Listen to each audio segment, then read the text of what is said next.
gawan natin ng video tong anak ko. Explain ko sa inyo para maintindihan niyo. Itong anak ko, Sunday ngayon. Natulog kasi siya ng 2 o'clock ng hapon.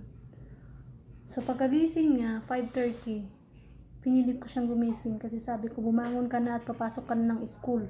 Sunday to Ngayon, dali-dali siyang bumangon. At kinuha yung bag niya, kinuha yung towel niya, agad na naligo. Pinakain ko din naman siya. Ngayon nung kumain na siya, saka ko na sinabi, paalis na sana saka ko na sinabi na it's a prank. Kasi, akala niya Monday morning yung paggising niya ng 5:30. Ang gising kasi niya ng umaga pagkapasok sa school ay 5:30. So, grabe. Tingnan niyo guys. Panoorin niyo. Ano? May binigay na kainin mo na. Kainin mo na yan. Tayo kahapon. Ano? Oo, Sunday kahapon, tapos ngayon Monday. Oo naman. Kaya nga magsapatos ka para alis ka na ng school. Kahapon na sa cellphone ko. Cellphone mo. Wala na ng cellphone. May binigay ang kapitbahay.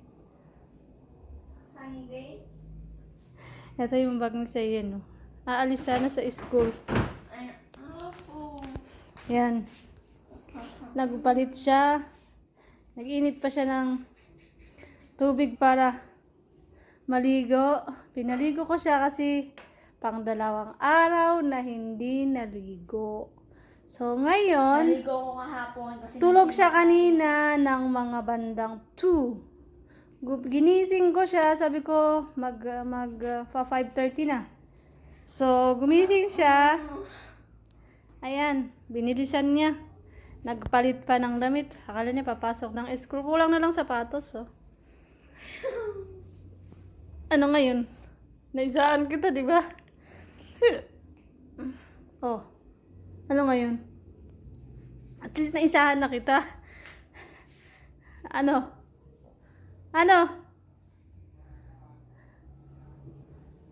Magtupi ka ng mga labahin dun. Ang dami matutupi. Ano sinabi mo pang gabi? Aray ko! Nangangapak ka. Uy, siyempre, natutulog ka kung hindi ka sinabi, maliligo ka ba?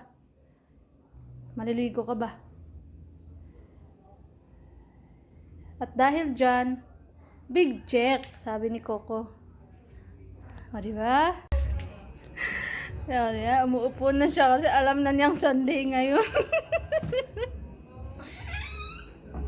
Time check, 6 o'clock. Akala niya, 6 o'clock ng umaga, ng morning ng Monday. Ate.